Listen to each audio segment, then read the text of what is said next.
Alright, so what I've done here is I've broadcast a lot of these beans and other seeds, lentils, corn, and grain along the side here, all the way around as far as I could.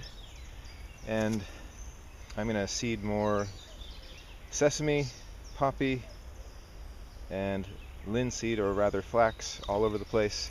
And I'm going to get the rake and kind of rake it uphill. And whatever's covered is covered, whatever isn't, isn't. The birds can pick what they want. What grows, grows. I have a small window here to plant a crop on this thing, and I just don't think I'm going to get it done before it's too late. So I'm going to get something growing at least, and I'll be careful around what's growing well.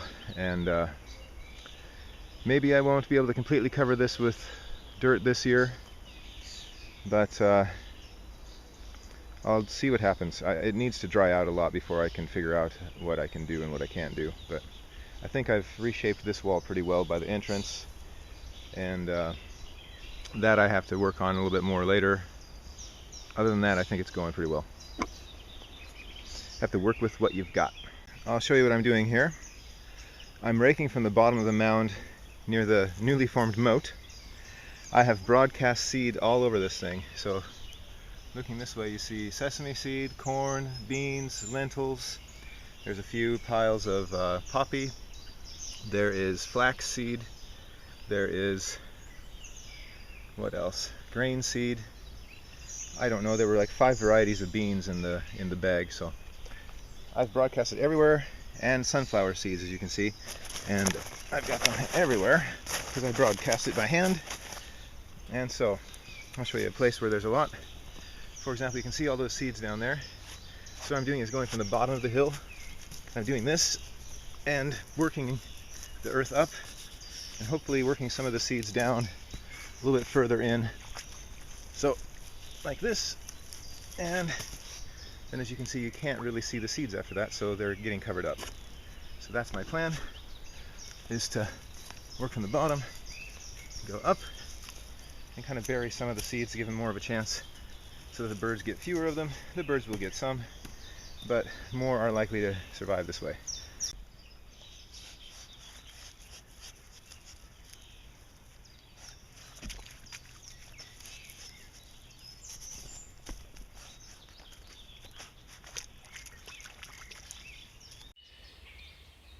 I'm satisfied with what I've done this morning. I've opened the entrance. I had to climb over the top of all these logs. It was completely collapsed there, and all these were down there. I've rebuilt the wall. The logs were laying out all the way out here, and I put them back. I've restacked the logs as high as I could. I've put up braces in places. I've made the circle much better. It was all the way collapsed all the way through to here, all the way like that, and I put all the logs back up on top.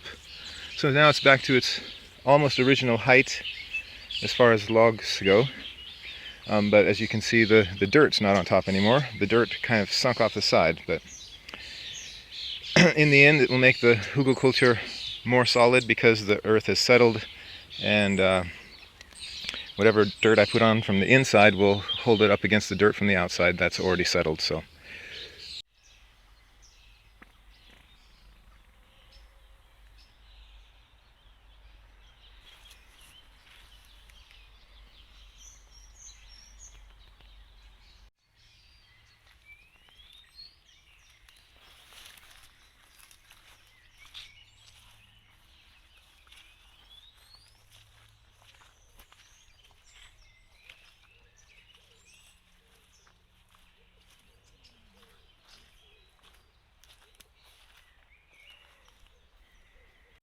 maybe you'll remember this view. There was water all the way up in there. I panned this way, all in water, and then you could see the Hugelkultur just barely poking out of the water down there. That's it down there. And this was a big pool of water here. That's the tree where I saw some minnows jumping around. Anyway, that's the view I gave you last time. This was as close as I could get, and as you could see, it was pretty far underwater. I think what we did see was just the floating logs that were anchored, and they settled back down with the water because the water level was a lot higher than where those logs are right now. Well, there's my little buddy. How you doing, buddy? You got stuck in the moat. What do I do with you? Do I let you become fertilizer or do I throw you back in the river? I don't know, buddy. What do I do with you? You better move. What kind of fish are you, huh?